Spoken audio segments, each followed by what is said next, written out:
Hey, hey, cut the music. Cut the music. Look down on Sean.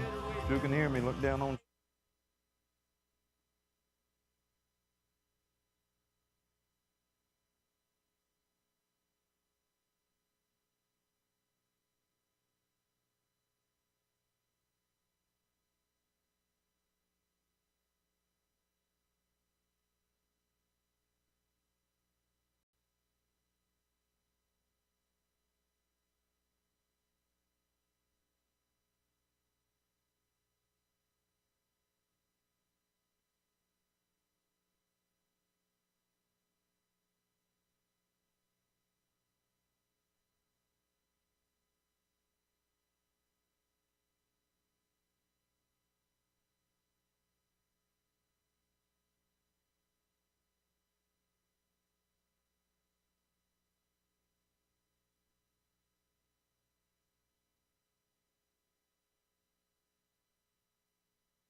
Maybe that's what I should have titled this instead of this. You know, I was looking at, we're going to be looking in Judges chapter 6. As you get your Bibles ready, turn to Judges chapter number 6. Got to talk to Jared a little bit, man. He rolled up in that chopper, and that thing, giving it that. It's like, yes, sir. Yeah. Got to thinking about, kind of what pushed me into this. What we're looking at tonight is Jehovah Shalom. God is peace. Man, ever there was a time, it's just amazing at what happens, how that, as a fellow at work said, man, God will load the truck, won't he? So then he's talking about just different things, and so he's a preacher friend of mine that I work with, and I was just talking about how this thing kind of lined up. And he said, man, the Lord will load the truck, won't he? I said, yes, sir, he certainly will. So we're in line tonight as we look at this God of peace. I was thinking about this, and I was thinking about, this time of weather. This is like fantastic, right? I mean, this is, almost everybody I talk to is like, man, if we could hang out right here, that would be great, right? And I love it. I'm the same way. Now, I just, I get up in the morning. Daddy lets the truck warm up for a little bit because I'm a little cool in the morning. And if you're one of those, man, if your vehicle's got that where you can, just kind of start it from the house, or maybe you got the app on the phone where you can start it, you know what I'm saying? And then you get in it and you're like, yes, sir. Yeah, right? So peace is something similar to that. What we're going to find out tonight is something very similar to that, right? Because when I get in that truck in the morning and it's warm, it's still cold outside. The conditions didn't change. Right? It was the environment that I got within. That's what changed. As we're looking into this about Judges, how many people, just a quick poll, how many people have heard the story of Gideon? Pretty much the whole crew heard the story of Gideon, right? Don't leave me up here by myself, okay? What are some things that you know about Gideon? Say it again. He doubted. Gideon doubted. Fair enough. Yes, ma'am. What else? Don't leave me up here by myself. Come on. All the hands went up. Now nobody wants to talk. Pray for confirmation. Yes, sir. He certainly did. Yes, that's the fleece. So a lot of that story is pretty familiar. Where we're going to fleece this thing. We're going to check and see if God is in this, right? So there's a lot of things that we're going to look in here tonight that I think is going to be familiar. But there's also some things, man, as I was reading through this, where I was like, got to question in some stuff. If you're not familiar with the story of Gideon here in Judges, as we enter into this time, what's happened is Israel has come out. Joshua has brought them into the promised land. And what Israel has done is, God has told them, said, listen, there's going to be some folks over there. As bad as this may sound, he said, I want you to take them all out. Why? Because God knew how easily we were enticed, how easily we are, not just Israel, how easily we are enticed. When you study these other nations, these Amorites, these Medians, all of these, when you look into them, their religion, like much of the ones today that have gained so much, that gains a lot of traction, is based on the flesh. And it was based on satisfying the flesh. It was based on fulfilling those desires. We'll see that coming up. So God knew how easily, like I said, that we were drawn. He said, so you need to wipe them out. You need to get them out. Well, they didn't do that. They started falling off. They'd fall into following these pagan gods and things. God would send somebody in to oppress them. They'd be under oppression for a while. They would call out to God. God would free them. And the cycle would begin over again. That's pretty much what's going on in Judges. So whenever we get here to this story of Gideon, the same thing is happening. So right now, they're under the oppression of Midian. And they've been, as far as I can tell, up to this point, it has been 7 years that they've been oppressed. Now from verse 1 up to verse 11, just real quick to give the backstory. The Bible says that whenever Israel would try to do things, when the growing season would come, when the harvest season would come, that the Midianites and the Amorites and those of the east would come in and they would just ravage the land. They would just take everything that they had, beasts, cattle, crops. They would come in and take everything. Every year. Now imagine that. You know how I am. We want to get in their sandals. So now imagine that. Imagine everything that you do when you're looking forward to the crop, when you're looking forward to killing the calf, when you're looking forward to those things, right? You've been raising, you've been working the field, you've been toiling, you've been doing all these things, and right before it's just about ready, you can see off in the day, you can see the dust. Because it says that they were without number, that there were so many that they couldn't hardly be, they were like grasshoppers, is what the Bible, they'd just come in and just take over. Now imagine that feeling of just absolute defeat that you would feel. You know, that feeling of frustration, that feeling of fear. So now let's look into this thing on Gideon. Starting in verse number 11. So that kind of sets the backdrop. And so here in verse number 11 it says, And there came the angel of the Lord, and sat under an oak, which was in Orpha, that pertaineth unto Joash the Abiezrite, and his son Gideon threshed wheat in the winepress to hide it from the Midianites. Now, stop right there. This is one of the ones where a lot of people, now he goes on to say that whenever he's talking to the angel of the Lord about how that he is the least, the clan that he is from, okay, the tribe that he is from, Manasseh, that's the smallest in Israel. The clan that he is from within Manasseh is the smallest within Manasseh. And me and my family, I'm the least that is of the least that is of the least. Right? So he tells us that. And we find that he is threshing wheat at the winepress. Now, if you don't know, I looked up some stuff. Now, I had heard that back in this time, whenever they were threshing wheat, they would have to go up, basically up on a knoll or up on a hill or something, and they would take that wheat, and they would, from what I've seen in the videos, they had what was like a sledge, and they would take that sledge and they would pull it over that wheat to break that wheat loose from the grain loose, and then they would take it and they would throw it up in the air, and the wind would grab the chaff and would grab all of the stuff that wasn't wheat and take it away, and then it would fall. You know, Scripture says that, well, I think it was Jesus talking to Peter, he said he desires to sift you like wheat, right? So this is the idea. This is where this comes. So now think about this. Now put your feet in Gideon's shoes. Because a lot of, and I'm not saying that the brother wasn't afraid, okay? I'm not saying that at all, and I'm sure he was, with just cause.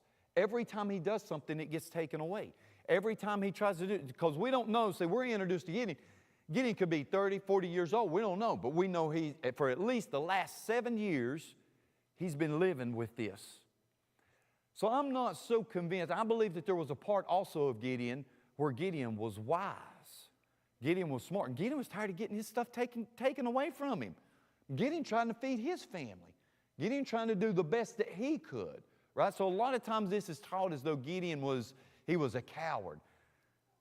I mean, sure, brother was scared, but he wants to eat too.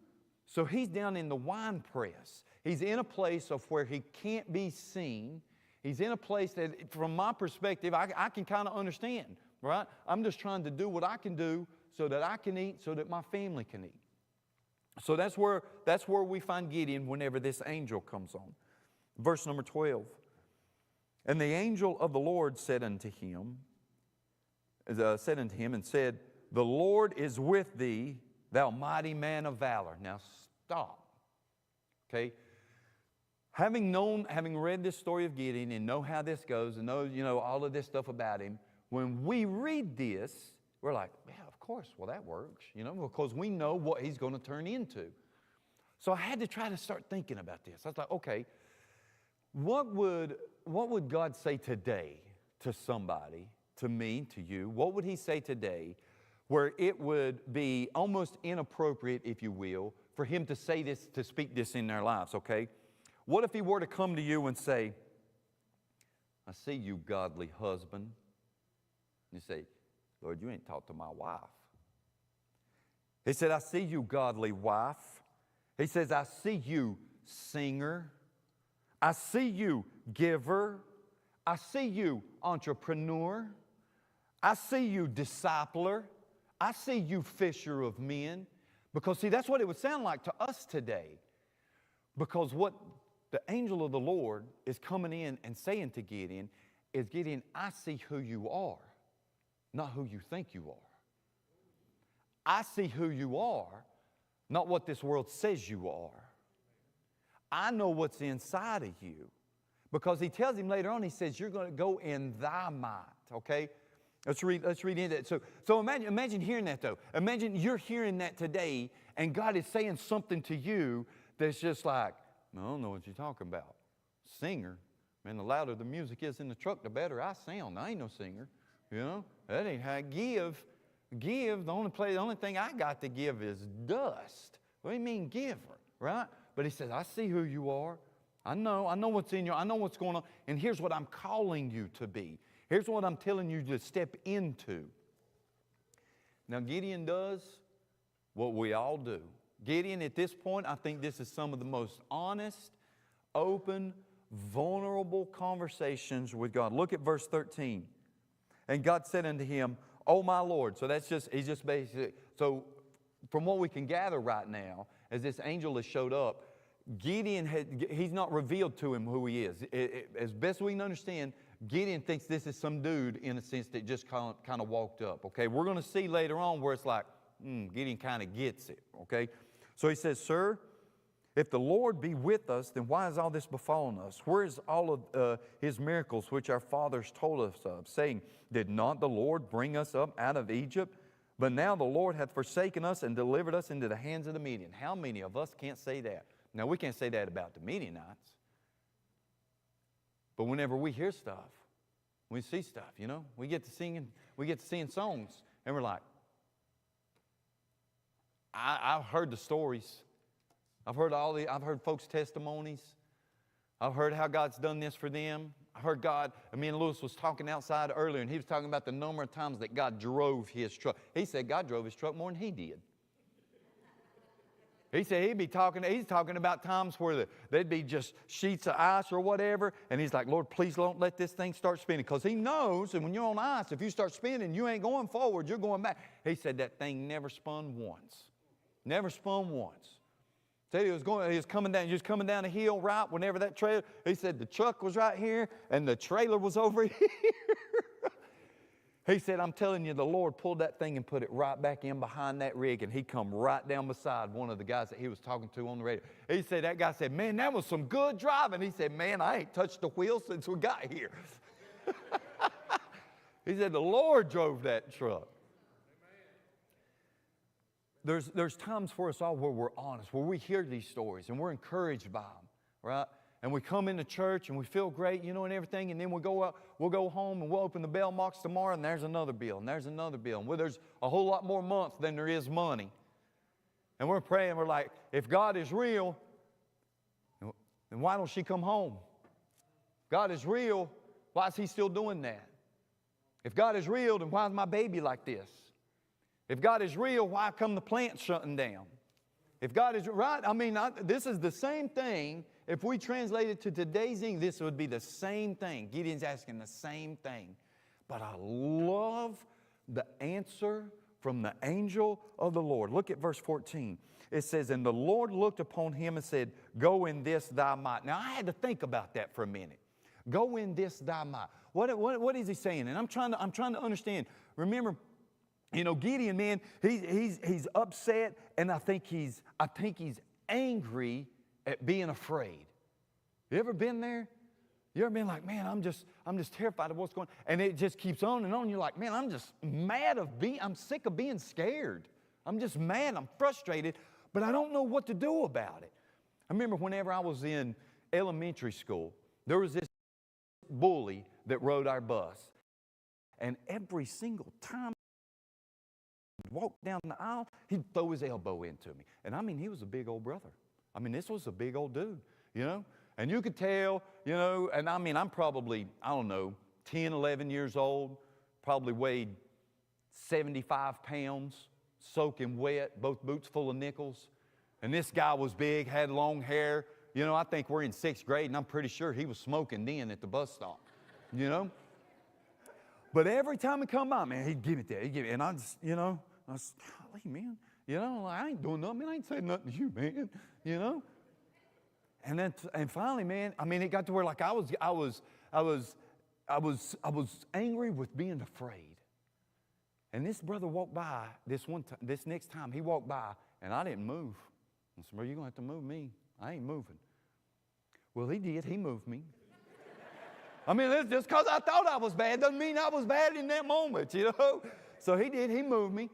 And we had some words. And he's like, you know what? He said, after school, meet me down here at the railroad tracks. Okay. You know?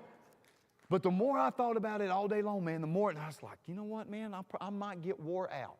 But I'm going down there. And I remember I told my dad, I was like, well, I'm going to walk the dog. Never walked that dog one time. All of a sudden, I'm going to walk the dog. But I went to the railroad tracks, and he never showed up. And I was like, And that helped me a little bit. You know what I mean? That helped a brother a little bit. And he never bumped into me again after that. I don't know what happened to him, why he didn't show up. And then just to be 100% honest with you, I'm kind of glad the brother didn't show up. You know? I mean, it might have been one of them where one of us was afraid and the other one was glad of it. That kind of thing. But we hear these things, man, we're like, you know, where is God? And I think Gideon was like that. I think Gideon was kind of upset. And that's why Gideon kind of goes on. And listen, you can hear the passion in his voice. You can hear the desire to know this God that he had heard of. Back in the first 11 chapters, I think it's verse number 10, in verse number 9, it says that the Lord sent a prophet to tell Israel, listen, here's what he's done. Here's what he's done. But you didn't do what he was supposed to. So it's fresh in the ears. Even Gideon, it's like, listen, man, not only have I heard the stories growing up, but there was this dude just a few days back through here saying the same thing. But I'm looking around and I don't see him. And the angel says, in this thy might. I think within that, what God sees within us sometimes is that passion. You know what I'm saying? Is that desire to do something, but we just don't know what to do, right? I mean, you're like, I want to do something, but man, I don't know what to do. And he says, I think that's what he's talking about. I don't think I'm outside, but I can see that within me. If I'm in Gideon and I hear this and I'm thinking, I was like, okay, maybe this is what you see, is this passion that I have. But now listen, now he don't get caught up, this angel of the Lord, he don't get caught up in the conversation though. He don't start explaining stuff. He don't start trying to break nothing. He stays on point. Man, look, listen, look right here. 14. Then looked on and said, go in this thy might, and thou shalt save Israel from the hand of the Midianites. Have not I saved it? So he stayed right on topic. He stayed right on subject. Called him that man of valor and said, you're going to save Israel. He didn't get deflected with the conversation, right? He didn't get deterred by it, but he stayed right on point. When I was thinking about this on the way down, I was like, what an illustration in a sense of the Christian life, all right? Of where we have an encounter with God, regardless of what it is. It could be in church. It's the first time you've not got saved, you don't know the Lord yet, and you have this encounter with Him, and it kind of takes you back, right? And you're hearing that story, you're hearing that song, or somebody's talking to you at work, somebody's talking to you, it's in Bible school, or whatever it is, and those thoughts come in, so where is He at in my world? I know He shows up, there's no doubt He shows up in the pastor's world. I mean, that's just what He's supposed to do. He's supposed to show up in the pastor. He don't ever have no problems, right? I mean, that's the pastor. He's supposed to be the one, right? I know it don't ever show up in a lot of these folks in the sun. Anybody that gets up here that stands on this, he shows up in their life every day. Right? So, in the Christian life, I think this is a great illustration from this point. If whenever we're first confronted by this, we start doing that. We start questioning. He's like, okay, yeah, He's in everybody else's life, but where is He in mine? And then He stays on point, and that angel stays on point again. He's like, listen, I'm talking to you. Here's what I've got calling for you. Here's what I've got you to do. And then we'll see where Gideon goes on later on. And and Gideon says, it kind of lands on Gideon, right? And it'll be in this, and I'm going to have to go fast. So it's going to land on Gideon. And what Gideon is going to do, he's finally going to understand, it's like, hold on just a second, man. He says, I think I know what's going on here. So I'm going to go get I've got to go get an offering. Depending on what your version says, it may say present. But the offering is a much better word right there. He says, I'm going to go get an offering. And he takes that offering because he's like, I think I know what's going on here, but I got to try and see what this is. So he takes that offering and he puts it down. And the angel of the Lord taps it with his staff, and the fire comes out from the rock and consumes it. And that's when he falls down. He said, I'm dead. I'm out. He said, I know that this was the Lord, and I have seen Him, and I'm afraid, and I'm going to die. And it says, the Lord says, be not afraid. He said, you're not going to die. And that's whenever He says, Jehovah Shalom. And it's there in verse number 24. Gideon says, this is Jehovah Shalom. We're looking at this peace. So there is a peace in His plan. And God stays on plan. God stays on point. He says, you're going to be the one, you mighty man of valor. You're going to bring those out of Israel, or Midianites. You're going to free them from the oppression. There's power in His presence. Look back in verse number 12. He says, but I, the Lord, is with thee. His presence is with me. His presence is going to go with me. It's not just going to go with me, but I'm sending you out with authority. You are going to go and you are going to do this. And there's presence that is with His power. In chapter number 7, in verse 2, we have this story that a lot know about. It says in verse number 2 of chapter 7, and the Lord said unto Gideon, the people that are with thee are too many for me to give unto the Midianites under their hands, lest Israel vaunt themselves against me and say, mine own hand has saved me. So what Gideon is, and we'll go through this. So what God is telling Gideon is like, listen, brother, you got too many guys. You got too many folks. If I turn this over into you right now, if I let you have this victory with the people that are here, Israel is going to stand up and they're going to say, we did this. See, God knows us, don't He? Man, He knows us. Even though I don't like that He knows me the way that He knows me. Because I got a plan. I know how to get this fixed. I know how to take care of this person. You know what I'm saying? I know how to get this done. And usually it's within the flesh. And most of the time I'm like, Lord, if you would just wink for 3 seconds, I'll fix this dude. I just need a small span of grace where we can forget about this. And I'll take care. You won't have to worry about him no more. Right? I mean, we think that. They don't go through your mind. Come on, you know it goes through your mind. So what's going to happen is Gideon we see this transformation. And this goes all the way over into, I think it's chapter number 8. I think it may go a little further than that, but the known story goes. But you'll see where Gideon steps into that calling, because after this, Gideon goes and he takes down, he does just like, it's such the illustration of the Christian. We have a meeting with God. We question God. God comes on to us again and stands in point. Then we try Him to see if that's really Him. Then God He reveals Himself that He is Him. And God says, you got to go get some stuff out of the house. So they sent him to his father's house and said, you got to take down that altar. You got to take down those groves, right? And Gideon's like, I don't know. I'm not really in my manhood right now. So instead of doing it during the day where everybody can see me, I'm going to do it at night. So he goes, he does it at night. Guys find out about it. They come to Gideon's house, Joash's house, and I'm thinking, send your boy out here. We're about to take him out for taking down our groves. And I think Gideon, Joash is like this. I'm telling you this, that's my boy. You're walking in, but you're limping out. That's mine. That's pretty much what he says. That's mine. You ain't getting him. If Baal is this true God, then you let Baal fight for it. Then we go on and we see where Gideon starts calling up everybody. He starts calling up all these other different tribes. He calls up his own tribe. They show up. He calls up these other tribes of Israel, and they show up. And as they're as things talking to Jared, he was telling me there's a little bit of his story. He's like, I can tell it in about 3 minutes, but this lasted over a year. We can read through this real quickly, but understand when he sounds the trumpet and we're sending out messengers to get tribes from all over these places, it could have took a few weeks, maybe a couple months for everybody to come together. That's where we land in that place of the fleecing. I believe that's whenever all these people are coming together, that's when Gideon gets honest. He gets alone, and he gets with God, just like a Christian does. We get alone and we get with God, and it's like, Lord, if you're real, if you'll show me, if you'll help me. And it may show up like this.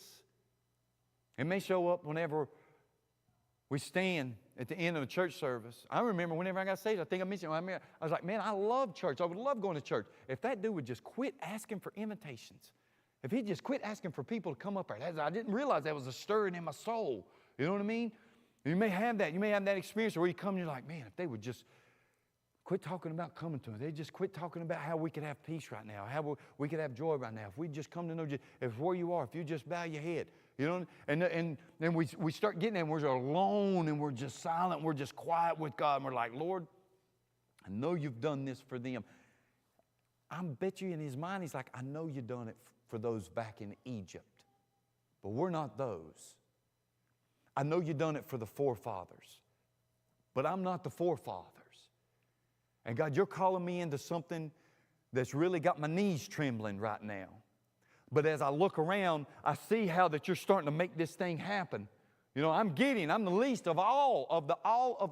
I'm the least. But when I sounded the trumpet, people start coming up. I'm like, oh, it's about to get real now. So now Gideon's got to get along. Gideon's got to check, and he's got to make sure. And we serve a gracious God because He accommodates him in that. He speaks to Gideon in his language just like He speaks to us in our language. What I may hear about something, what you may hear, you could tell me the story, and I'm like, oh, yeah, that's pretty cool. Appreciate that, you know. But for you, it was life-altering the way that God showed up. It was changed you so much that you almost wish you could change colors when you tell it just to show how real it really is, right? And Gideon has that same experience. Now Gideon is on the other side. Now everybody has showed up. And now God says, you got too many men. We find out that He's got 32,000 men. There's 32,000 that have showed up to fight what we've already been told was so many you couldn't count them, that they were like grasshoppers. And God said, you got too many. Now this is where we find what I've called peace and perplexity. Because because even as Gideon's like, what are you talking about? We got too. Do you see out there? It looks like L.A. because where the Midianites and all those guys are, where they're getting ready to come in again, and all the campfires out there, it looks like I'm looking at Los Angeles. It's just as far as you can see. First time I flew into it, the pilot said, look out your right wing. He said, you see those lights? He said, look out the left side. You see those lights? That's L.A. And I mean, you couldn't see the end of the lights. I was like, golly, this ain't like Whitnell, where I grew up, one light. This is as far as you can see. And so I'm sure Gideon is kind of the same way. He's like, all of ours is right here. And I can't even find the end of them. And you're telling me I got too many men? Okay. He said, I want you to go to them. And everybody, he's like, there's some amongst you that's scared. He said, tell them, go ahead and head back. Was it 20,000? I think it's 20,000, 22,000 then turns and heads back. You know? And some of them was probably like, listen, man, I'm not afraid. It's just, you know what I'm saying? I got some stuff I got to do. That's all. I'm coming back. Y'all tell me where you're going. Because I'll be coming back over there, but I just need to go do this right quick. I forgot. I left the oven on. That kind of thing. So they dwindle them down, and now God says, you still got too many. He said, go down to the brook. He said, and I'll tell you how to divide them out. And so they got down, and everybody that got down on a knee and took the water and give it that, he said, you separate them. He said, and then everybody that gets down and they just put their face down, he said, you separate. That's your two groups. You separate those groups out, right? When they get separated out, that's when God tells him, he said, those that brought their hand to them, he said, that's 300. We're going to take the Midianites with 300. Now, side note from that, we're never told that those that turned back because they were afraid, or those that got turned back because they knelt down and put their face in the water, that they were rebuked for that. We're never told that they were made less than. We're never told that any part of that, right? I noticed that there was a volunteer sign-up sheet in the back. There's a lot of things to get involved in here at this church. There's a lot of wars. There's a lot of opportunities to make a difference. You're not going to fit into every one of them, and that's okay. Everybody showed up to fight, but God said, I don't need everybody. I need these. There's some things that you can get involved in, and you're just like, man, this just really ain't for me, and that's okay. But there are some things where you're going to be one of the 300, and that is your fight, and that is your battle. And when you start getting into that, and you turn out to be one of those ones that was chosen one of the 300, you're going to watch some people walk away. You're going to watch some people that are scared. You're going to watch some people that get rejected maybe for the wrong reason than what you think, for a reason that you don't think is right. But if you're one of the 300, if you're one of those that God has called you into a particular thing, you step into it with full confidence. And you step up, you don't look back, you don't worry about who's left, who's still there, you don't worry about none of that. You recognize that is your calling, and you step into it, and it may not look like anybody else's, and that's okay too. And it may be, Jared was saying, he's like, Lord wanted me to start a bike ministry, and I was like, man, I just don't know, because I really love bikes, and that's okay. He may call you into doing exactly what you love to do and turn a ministry into that and allow you to change the lives of people that never would have heard it in any other way. That's the kind of God we serve. That's the kind of God that gives us that peace. And that peace in perplexity. Sean mentioned it earlier whenever he was up here, where we have that peace that passes all understanding. When I read that, my first thought about that is the understanding of how people look on me, see what I'm going through, see me still walking tall, see me still fighting the good fight. Doesn't mean that I don't get down. Doesn't mean that sometimes I got to find my secret place and really vent and cry out to God, driving to work or sitting in the parking lot or finding my little closet or my little hole or walking out in the woods. Doesn't mean that it's not like that. That just means that whenever you see me, I'm calm because me and God's already had a conversation and we got some stuff ironed out again. And we may have to do it again tomorrow. And we may have to do it again the next day. And we may have to do it again the next day. But I'm going to tell him, well, what about that peace that passes your own understanding? Have you been in those times? You ever had those times where something, it's like all around you, man. It's like the bills are going crazy. The car is tearing up. The kids are acting out. This one's gone over there. You know, if you're like us and you got a dog, the dog's rather use the bathroom in the house than he would outside. You don't have to buy him any treats because he loves the trash and he'll have it spread out everywhere for you by the time you get home. you know? And it'll happen whenever you're just ready to be done with the day. And so, and then within you, there's this calm. You're like, man, I should be really tore up right now. I should be really upset. Well, God come upon you and He called you one of the fruit of the Spirit. What if He come up and said, I see you, the one that loves. I see you, joy giver. He says, I see you, long sufferer. I see you of self-control, that temperance. And you're like, man, I don't know who you're talking to. But He calls you to step into that thing. He calls you into that thing to where you're not going to be comfortable. What He's calling you into, I guarantee you that. Whatever He's calling into, you're not going to be comfortable. There's going to be some strife, man. There's going to be some times where you have to check up. There's going to be some times where you have to question God and you ask God, Lord, I need you to make sure, I need a little something, man. Just let me know that I'm still on the right track. I believe that I'm doing what's right, but I just need just a little breadcrumb, man. Show me, because it's getting hard down here, really tough, and I'm trying to fight the good fight. But you got that peace that's within you that you should be going crazy. And it's like, that's that peace that passes all understanding, even my own. When I don't really understand, like, God, yeah, man, things is really chaotic. And I should be just as frazzled and basket cased as everybody else. But I'm not. It doesn't mean I know what to do. That's not what I'm saying. Like, you know, when we have a plan, when you got a plan, man, it really settles some stuff out, right? But kind of like Mike Tyson said, every man got a plan until he gets punched in the mouth. And then that plan just seems to go away. So it's like, it ain't like I know how to fix this, but I got a peace that is stronger within me than what is going on around me. And I know I can go to the person who can fix this, who can help in this. And most of the time, in those times, it's our own growing. It's our own maturing. God's stretching us and pulling us and making us uncomfortable so that He can show us something about Him in those times that we never would have found out any other way.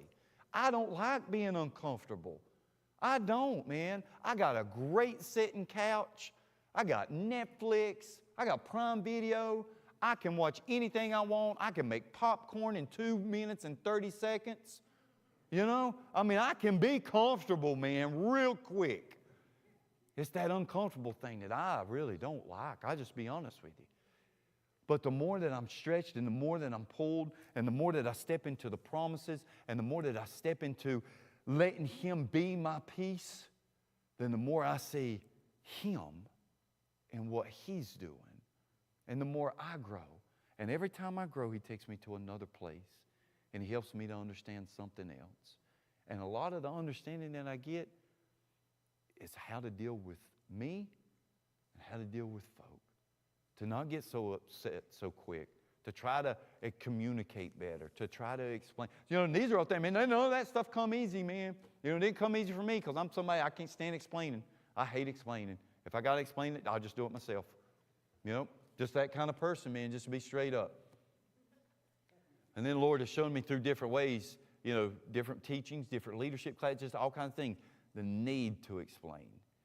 Because it's so, because you're looking in on the little things, man, and it's these little things that as you learn to do them, you're building relationships. And it's when you get in that relationship, and now you can start talking about the Lord. Now you can start revealing God. Now you can start having those conversations. And now what you're saying has some credibility because you're not acting like all the other boss men acted.